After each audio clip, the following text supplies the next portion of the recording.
Decodificando o DNA, com Maiana Zates.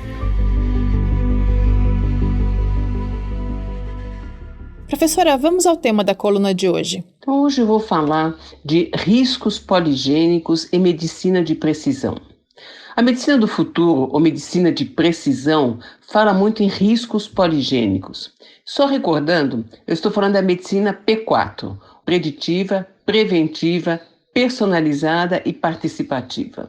E a medicina preditiva está baseada na nossa capacidade de prever, a partir de dados do nosso genoma, qual é o risco de virmos a desenvolver uma doença de início mais tardio, como, por exemplo, doença de Parkinson, Alzheimer, hipertensão, alguns tipos de câncer ou diabetes. Para doenças de início tardio causadas por uma mutação em um único gene, como a doença de Huntington, a presença da mutação em um indivíduo jovem é praticamente uma certeza que ele irá desenvolver aquela doença se viver o suficiente.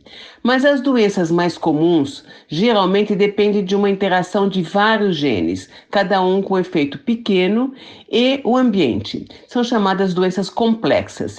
E para isso estão sendo desenvolvidos algoritmos que são chamados riscos poligênicos. E como é que são estimados esses riscos? Eles são baseados na comparação entre grupos enormes de pacientes que desenvolveram uma determinada condição, por exemplo, hipertensão, com controles de idades e ancestralidades comparáveis que não desenvolveram essa condição. E a partir desses dados, estima-se o risco de uma pessoa jovem vir a desenvolver hipertensão. O problema é que no caso da hipertensão, por exemplo, para se concluir quanto os riscos poligênicos estimados em uma pessoa jovem foram preditivos, seria necessário acompanhar essas pessoas por décadas. Em uma pesquisa recente, publicada na revista Nature Medicine, os autores compararam a capacidade de predição dos riscos poligênicos baseados nos dados genéticos e os registros anotados nos prontuários de 8.000 pacientes com esquizofrenia, uma doença com início muito mais precoce.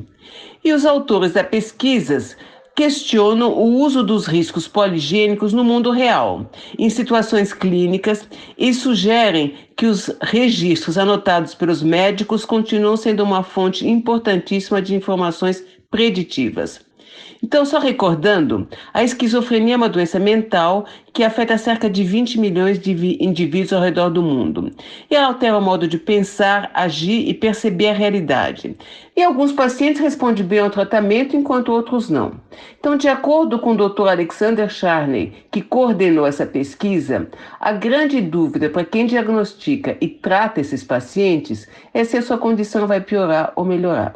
Como foi feita a pesquisa? Então, eles verificaram quanto as estimativas dos riscos poligênicos poderiam ser preditivos. E, para isso, os pesquisadores compararam os dados genéticos e as anotações médicas registradas de 702 pacientes esquizofrênicos no biobanco do Hospital Mount Sinai, nos Estados Unidos. E verificaram quanto os riscos poligênicos permitiram predizer como seria a evolução clínica em comparação com as anotações médicas. E quais foram os resultados? Eles confirmaram realmente que riscos poligênicos maiores estavam associados a um comportamento mais agressivo e necessidade de hospitalização. Entretanto, as anotações nos prontuários dos pacientes mostraram ser igualmente eficientes. Em seguida, eles analisaram os dados de mais de 7.000 pacientes armazenados no banco de dados Genomic Psychiatry Cohort e os resultados foram os mesmos.